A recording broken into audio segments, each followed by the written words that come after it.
Así que la Revolución Americana no fue una revolución, no fue un conflicto sobre el anarquismo. Ninguno de los bandos era pro-anarquista, pero el tema del anarquismo sigue surgiendo o siendo planteado o burbujeando a la superficie en muchos de los debates sobre la Revolución Americana. Un ejemplo famoso es en el Parlamento. Burke da el discurso en el que dice, en su famoso discurso sobre la conciliación con las colonias, Burke dice, ya sabes, últimamente durante la Revolución, ya sabes, obviamente el gobierno inglés ya no está trabajando en las colonias y los nuevos gobiernos coloniales en realidad no tienen un acto conjunto todavía. Así que realmente durante el últmo año más o menos, las colonias han estado en un estado de anarquía. Y sin embargo, aparte de luchar contra nosotros, todo ha sido relativamente pacífico y ordenado. Y, por lo tanto, debemos tratar de hacer las paces con las colonias lo más rápido posible antes de que se den cuenta de que no necesitan gobierno en absoluto. Ahora, dado este Burke, no estoy seguro de cuánto de eso fue en serio, cuánto de eso fue irónico. Probablemente algunos de cada uno. Al igual que pienso en su juventud anterior, su propio anarquismo defensivo juvenil, creo que fue en parte serio y en parte irónico. Y tengo una nota a pie de página en la que le digo qué leer sobre ese tema. Pero no voy a hablar de Burke.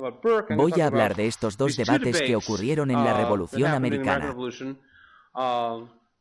Uno en 1774 entre Samuel Seabury, que era un ministro episcopal en las colonias, un defensor leal de la corona británica, y un adolescente Alexander Hamilton en el otro lado defendiendo la Revolución Americana. Y el otro debate será 2 años más tarde, en 1776, al otro lado del Atlántico, tenemos un debate entre Richard Price, que era un clérigo disidente y un filósofo radical que defendía la Revolución estadounidense. Este es el famoso Richard Price, cuya posterior defensa de la Revolución Francesa llevó a Burke a escribir su ataque a la Revolución Francesa y su ataque a Price, lo que a su vez alentó a personas como Thomas Paine y Mary Wollstonecraft, etc., a atacar a Burke y, por lo tanto, creó mucho para los impresores.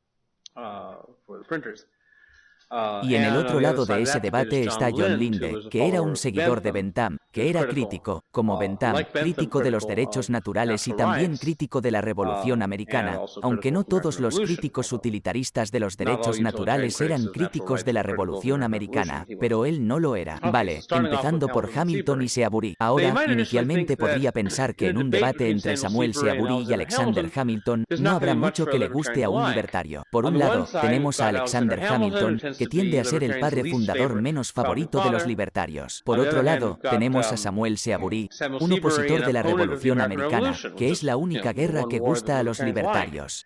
Así que creo que, de acuerdo, seamos dos tipos malos peleándonos. Y en ciertos aspectos son dos tipos malos que luchan entre sí. Pero cada uno de ellos hace una serie de buenos puntos libertarios contra el otro. De hecho, puedo argumentar que los dos suman un libertario completo y un estado completo si se mezclan y combinan los bits relevantes de ellos.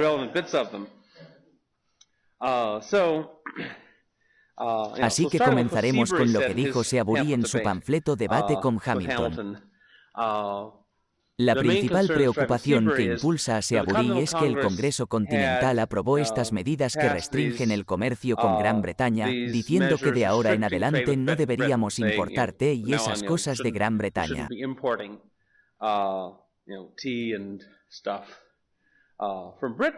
Y a Seabury le preocupa que esto sea una restricción al libre comercio.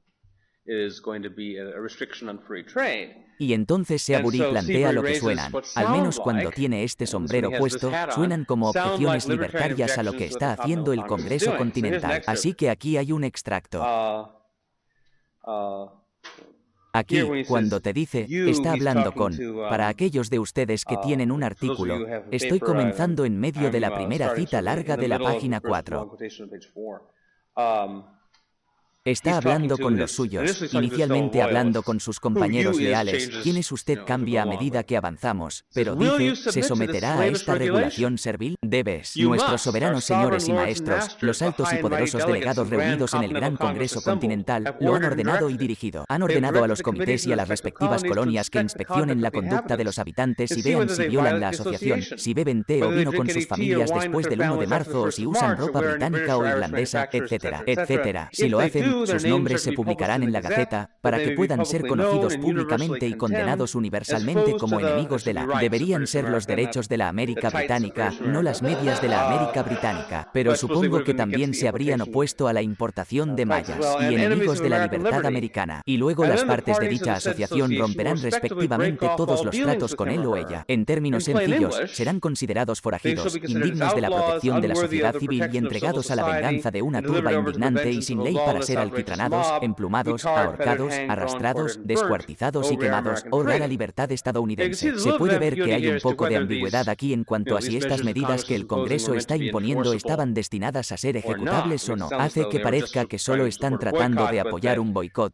pero que al decir vamos, todos sabemos que realmente esto va a llevar a la violencia contra nosotros. ¿Serán instrumentales en traer la esclavitud más abyecta sobre ustedes mismos? ¿Elegirán esos comités? ¿Te someterás a ellos en caso de que sean elegidos por la parte débil, tonta y turbulenta de la gente del campo? Haz lo que te plazca, pero por aquel que me hizo no lo haré. No, si debo ser esclavizado, que sea al menos por un rey, y no por un grupo de comisionados advenedizos sin ley. Si debo ser devorado, que sea devorado por las fauces de un león y no mordido hasta la muerte por ratas y alimañas.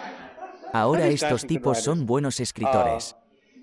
Y un poco más tarde dice, ya sabes, diles que eres inglés y que mantendrás tus derechos y privilegios y comerás, beberás y vestirás lo que las leyes públicas de tu país permitan. Note que el anillo libertario se tambalea un poco en esa última parte. Ya sabes, puedo comer y beber consciente de lo que permitan las leyes de mi país. Mi país no. Sin pedir permiso a un congreso o comité tiránico ilegal en la tierra. Y continúa, hay más buena retórica. Sabes, si quieres, puedes dejar que estas personas entren para examinar tus botes de té y jarras de melaza y las enaguas de tus esposas e hijas se inclinan y se encogen y tiemblan.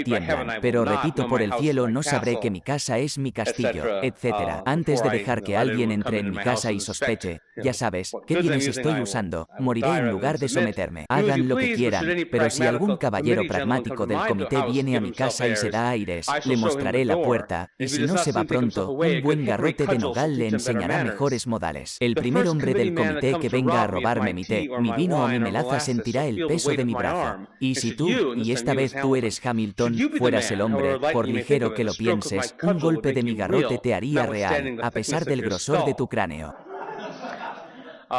Así que esta es su principal objeción al Congreso Continental, es que está violando los derechos de comercio, que los colonos tienen como ingleses, como lo tienen bajo la ley inglesa. Entonces, a pesar de que, ya sabes, hay una especie de sabor a derechos naturales en este pasaje, pero las leyes reales, los derechos a los que se apela son derechos bajo la ley inglesa, no la ley natural. Ahora, otra objeción que plantea Seabury es que el Congreso Continental en realidad no se basa en el consentimiento. Ahora, como veremos, Seabury no es realmente un gran fanático del gobierno por consentimiento, pero sabe que estos tipos con los que está discutiendo lo son y que su objeción al Parlamento es que los estadounidenses no tienen representación en el Parlamento, por lo tanto, el gobierno del Parlamento sobre las colonias no es por consentimiento. Y sigue insistiendo, bueno, en primer lugar, ¿cuántas personas votaron realmente por estas personas en el Congreso Continental? Muchos de nosotros estamos en el país. De repente escuchas que hay algo que el Congreso Continental ha establecido y hay varias personas involucradas y luego lo saben y votaron por ello. Pero la mayoría de nosotros acabamos de oír hablar de estos tipos. Ni una de cada 100 personas votó a favor. Y segundo, y de nuevo, este es un tipo de punto de bloqueo que está haciendo, incluso si son nuestros representantes, ya sabes, realmente su poder no es absoluto. Ya sabes, como veremos, no está claro si puedes decir esto con total coherencia, pero verdaderamente el poder no es absoluto si es un poder delegado. Bien, bajo el entendimiento de Milwaukee, que Seabury está adoptando aquí es una especie de abogado del diablo. Bueno, no exactamente el abogado del diablo, pero está diciendo que incluso si concedes estos principios lockeanos, parece que no apoyarían al Congreso Continental porque el Congreso Continental está yendo más allá de cualquier autoridad que podríamos haber delegado plausiblemente al interferir con el comercio. Sin embargo, ese es el lado libertario de Seabury. Pero como ya hemos visto los indicios, en última instancia, se basa en los derechos que, estos derechos que tanto le preocupan se basan en la ley inglesa en lugar de la ley antinatural, lo que significa que si la ley inglesa impusiera estas mismas cosas horribles que él cree que serían esclavitud cuando se opone el Congreso Continental, si el Parlamento británico las impusiera, no está claro que pudiera tener ningún argumento en contra de que lo hicieran, ya que para él la libertad es la libertad de comer, beber y vestir lo que las leyes públicas de su país permitan. Y continúa diciendo que la autoridad de Gran Bretaña sobre las colonias es absoluta. Las colonias británicas forman parte del Imperio Británico. Como partes del cuerpo, deben estar sujetas a las leyes generales del cuerpo. Hablar de una colonia independiente de ellos del país no tiene mejor sentido que hablar de un miembro independiente del cuerpo. En todo gobierno debe haber una autoridad suprema y absoluta alojada en alguna parte. Y, por lo tanto, los derechos de los colonos no derivan de la naturaleza, sino de la indulgencia o la concesión del estado de origen. Así que, aunque sonaba bien cuando esa línea sobre preferir ser devorado por las fauces del león en lugar de por las ratas y las alimañas, resulta, ya sabes, que realmente piensa que no debes resistirte al león. No es solo que sea más fresco ser comido por un león que por ratas, es solo que, ya sabes, el león tiene derecho a comerte y las ratas no. Quizás la diferencia es el león inglés y las ratas americanas. Luego Seabury se queja del uso constante de Hamilton del lenguaje de los derechos naturales. Y Seabury dice, un hombre en un estado de naturaleza puede ser considerado como perfectamente libre de todas las restricciones de la ley y el gobierno, y luego el débil debe someterse al fuerte. De tal estado confieso que tengo una aversión violenta. Creo que la forma de gobierno que disfrutamos últimamente, un estado mucho más elegible para vivir. Entonces él está diciendo, está bien, estás hablando de derechos naturales, los derechos que tenemos en un estado de naturaleza. Lo que conocemos como estado de naturaleza es una selva jovesiana. No queremos eso. Y eso es lo que estás defendiendo. De acuerdo, ahora tenemos a Hamilton y de nuevo vamos a ver, ya sabes, hay mucho contenido libertario en lo que dice Hamilton, aunque, ya sabes, de alguna manera esto es, Hamilton es más libertario. Pero creo que verás semillas de problemas en algunas de las cosas que dice Hamilton. Pero, ya sabes, inicialmente, Hamilton reacciona al ataque de Seabury a los derechos naturales de la forma en que los libertarios siempre reaccionan a ese tipo de cosas. Se pone sarcástico y le ofrece a su oponente una lista de lectura. Así que hay una diapositiva de Hamilton. Sabes, la ignorancia de los derechos naturales en esta era iluminada no puede ser admitida como una excusa suficiente para ti, sin embargo, debería en cierta medida atenuar tu culpa. Si sigues mi consejo, todavía puede haber esperanzas de tu reforma. Aplíquense sin demora al estudio de la ley de la naturaleza. Recomendaría su lectura a Grocio, Pufendorf, Locke, Montesquieu y Berlimachi. Podría mencionar a otros excelentes escritores sobre este tema, pero si los atiende diligentemente, no necesitará ningún otro. Y luego continúa dando una crítica bastante estándar.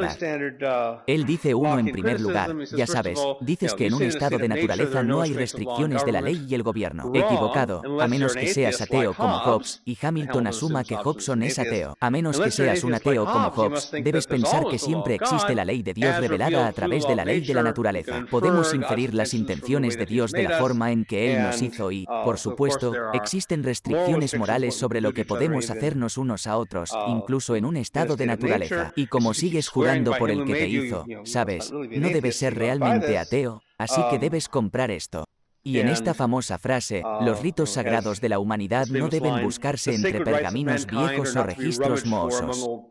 Están escritos como con un rayo de sol en todo el volumen de la naturaleza humana por la mano de la divinidad misma y nunca pueden ser borrados u oscurecidos por el poder mortal. Y luego continúa diciendo, en un estado de naturaleza, ningún hombre tenía poder moral para privar a otro de su vida, extremidades, propiedad o libertad, ni la menor autoridad para ordenarle o exigirle obediencia. Así que nadie tenía el derecho de imponer órdenes a nadie más en el estado de naturaleza, pero decidimos unirnos en forma de gobierno. El gobierno tiene que basarse en el consentimiento. La única distinción entre libertad y esclavitud, dice Hamilton, es esta. Bajo la libertad, un hombre se rige por las leyes a las que ha dado su consentimiento, ya sea en persona o por su representante. Bajo la esclavitud, es gobernado por la voluntad de otro. Esa es la diferencia. Y debido a que los estadounidenses no tienen el derecho de representación en el Parlamento, no somos libres.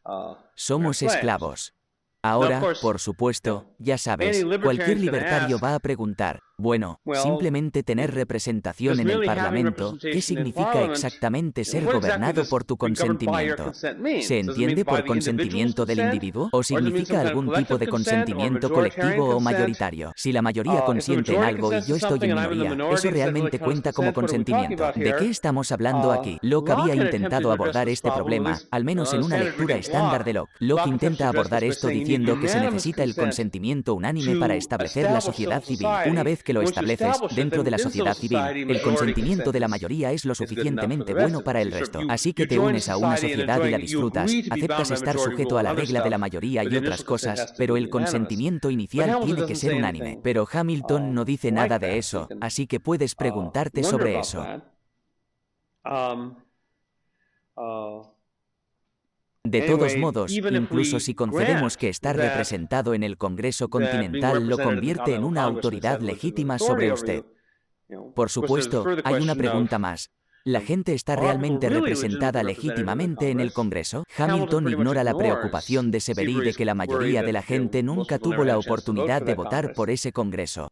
¿Qué pasa con la otra objeción de Severy, que es que el Congreso está imponiendo cosas que van más allá de cualquier poder que podríamos o deberíamos haber delegado al interferir con el libre comercio?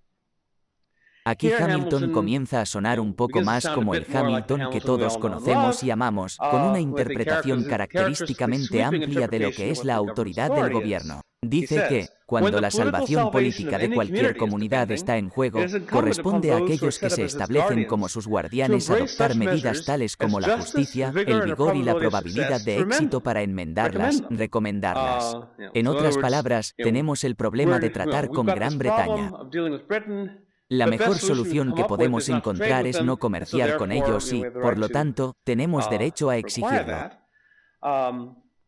Y continúa argumentando que no lo ha hecho. En la sociedad civil no solo tiene el deber de abstenerse de dañar a su prójimo, sino en realidad el deber de ayudar a la sociedad en general.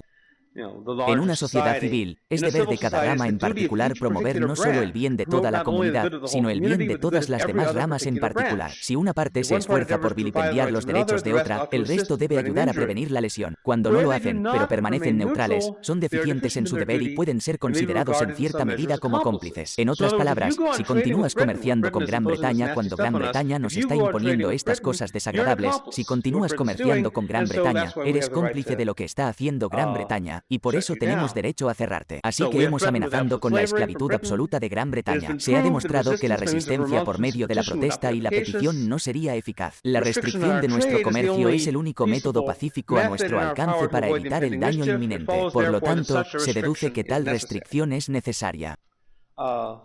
Ahora, de nuevo, podría preguntarse cómo puede justificar realmente esto por motivos de derechos naturales. Puede justificar realmente no solo el acuerdo de presentar sus contratos, disputas, etc., sino que en realidad tiene el deber exigible de acudir en ayuda de la sociedad.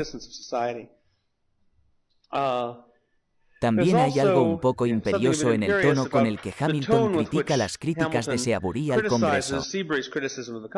Comienza uno de sus panfletos diciendo, difícilmente se podía esperar que un hombre pudiera ser tan presuntuoso como para cuestionar abiertamente la equidad, la sabiduría y la autoridad de las medidas adoptadas por el Congreso, una asamblea verdaderamente respetable en todos los sentidos, ya sea que consideremos el carácter de los hombres que la compusieron, el número y la dignidad de sus constituyentes o los fines importantes para los que fueron nombrados. Y entonces, ¿cómo te atreves a criticar? Gracias. Y George Seabury dice bastante, oye, sabes, pensé que éramos ingleses, pensé que teníamos derecho a expresar nuestras opiniones sobre el gobierno. Entonces, ya sabes, Hamilton plantea, ya sabes, buenas objeciones al gobierno de Gran Bretaña sobre América, Seabury las plantea parecerían buenas objeciones al gobierno del Congreso Continental sobre América. Póngalos juntos y parece que ninguno de los dos gobiernos tiene autoridad legítima. De acuerdo, en el debate sobre el precio de la libertad, el precio comienza distinguiendo un montón de diferentes tipos de libertad. Hay libertad religiosa y libertad moral, y así sucesivamente en términos de lo que es la libertad, y luego argumenta que la libertad significa estar libre de restricciones arbitrarias de otras personas. Pero en el precio encontramos la ambigüedad sistemática de si es individual o colectivo. Como habla de la mayoría, dice que eres libre siempre que la mayoría de las personas no estén sujetas a alguna voluntad externa. Por otro lado, dice cosas como que cada hombre es su propio legislador, lo que hace que parezca que se necesita algún tipo de consentimiento individual. Así que Price es, ya sabes, parece que en general es un tipo de mentalidad libertaria, pero ya sabes, hay ambigüedades aquí que Lynn explota rápidamente. Y Lynn dice, mira, no deberíamos definir la libertad por lo que es una libertad, deberíamos definirla por el tipo de restricción de la que está libre. Entonces, ¿estás libre de coerción física? ¿Estás libre de algún otro tipo de amenaza y demás? Y él habla de eso en esos términos, y todo eso parece estar bien. Pero luego Lynn dice, bueno, la libertad total es imposible, porque significaría mi libertad, entonces tendría la libertad de esclavizarte. Ahora, de una manera que no parece una crítica justa de Price, porque Price dice que las únicas restricciones que permite la libertad son restricciones que provienen de la libertad de otras personas. Así que no parece que tenga ese problema. Pero Linda plantea lo que parece una objeción mejor, que es fácil. Mira, ya sabes, supongamos que el consentimiento tiene que ser unánime o de lo contrario puede ser la mayoría.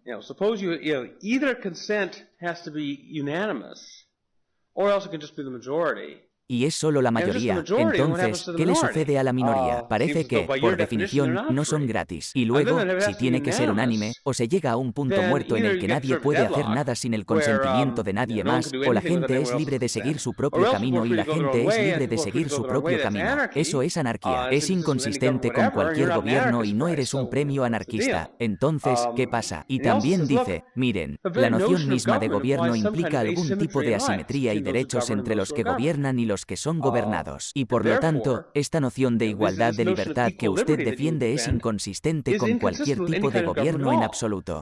Y de nuevo, eso sería una anarquía loca. Entonces, aunque los principios de Price son generalmente más libertarios que LEND apunta a lo que parece ser una identificación plausible de una inconsistencia en el precio. No está claro que Price realmente pueda defender, por un lado, estos principios, por otro lado, tener un Estado monopolista en lugar de la anarquía. Así que creo que, aunque estas personas no eran anarquistas, de ningún lado, creo que no es una coincidencia que justo después de la Revolución Americana de repente descubras que si de repente aparece más y más teoría anarquista donde no había habido tantas antes, de repente obtienes, ya sabes, un anarquista y otro apareciendo y creo que es porque muchos de estos debates ayudan a sacar el tema a la superficie al sugerir, ya sabes, si realmente tomamos en serio estos principios republicanos liberales por los que la gente está luchando, parece que los llevamos al extremo lógico, parece cuestionar la legitimidad del Estado como tal. De acuerdo, gracias.